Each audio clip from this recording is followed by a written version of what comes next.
Bonjour, aujourd'hui je vais vous présenter MySQL. Je présente MySQL dans le contexte du KitKat Database proposé par Epitech. MySQL, un peu d'histoire sur MySQL. MySQL, c'est un système de gestion de base de données dit relationnel, qui est basé sur le langage SQL. C'est un des langages les plus utilisés dans son domaine. Sa popularité est due en grande partie du fait qu'il soit gratuit et qu'il soit open source. Donc open source, cela signifie que son code est modifiable par n'importe quel développeur qui en ressent le besoin pour l'adapter à son envie et à ses besoins en fonction de son travail. Ça permet facilement de modifier le code à son envie et aussi de proposer aux créateurs des modifications. Si les créateurs de MySQL approuvent une modification qui est faite par quelqu'un de la communauté, ils peuvent l'intégrer officiellement dans le logiciel. Il y a une version gratuite, mais il y a également une version payante de MySQL qui est disponible. Le logo de MySQL, c'est un dauphin qui a été nommé Sakila à la suite d'un concours. Le concours avait pour nom Nommer le dauphin. La création de MySQL.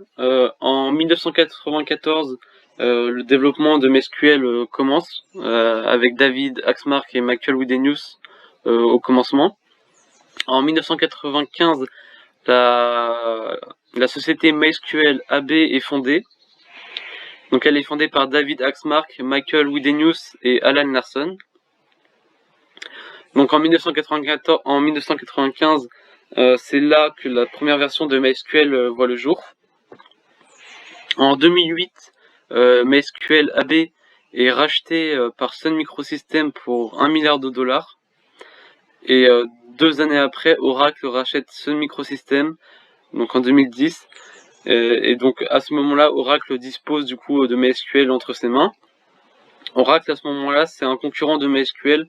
Ils sont dans le même secteur d'activité, donc ils proposent des outils, des logiciels pour organiser des bases de données, etc. Et Oracle propose des services qui sont payants et relativement chers. Quand le rachat d'Oracle a eu lieu en 2010, beaucoup d'utilisateurs ont eu peur que Oracle fasse de MySQL un outil payant. Mais lors du rachat, Oracle a promis qu'il y aurait une version libre et gratuite jusqu'en 2015. Mais il se trouve qu'en 2020, à ce jour, il y a encore une version libre et gratuite disponible. En 2013, une version 6.0 voit le jour de MySQL.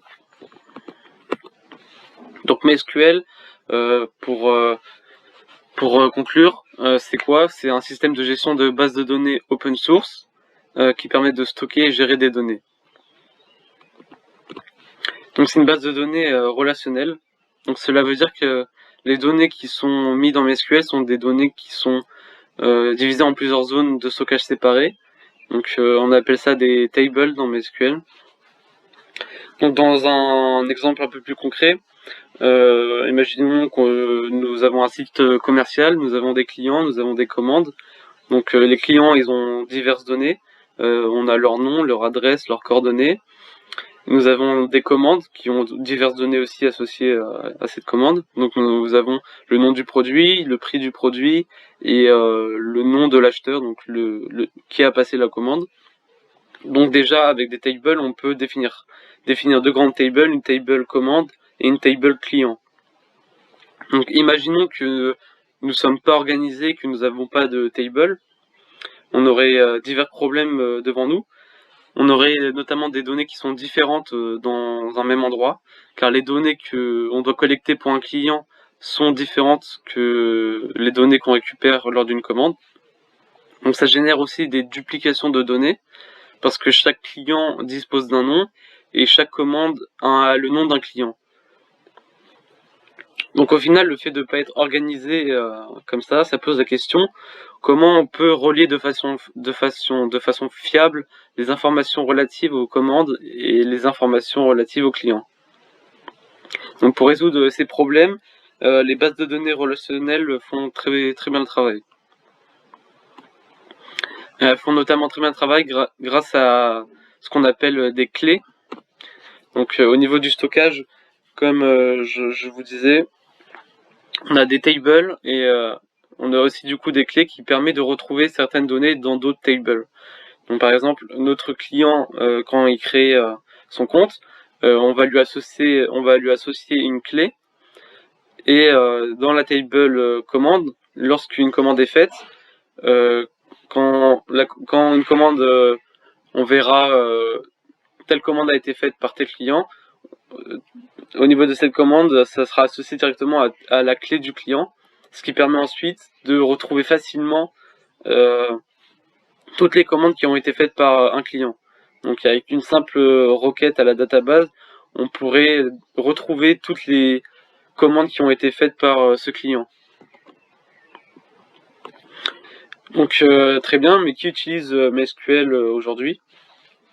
Donc MySQL est souvent utilisé avec le langage PHP.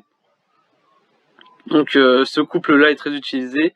Il est utilisé notamment par Apache qui propose des serveurs HTTP. Mais il est aussi très utilisé par des gros hébergeurs web. Donc beaucoup d'hébergeurs web utilisent cette technologie pour proposer leurs services à leurs clients. Donc je vous remercie pour votre attention. Voilà.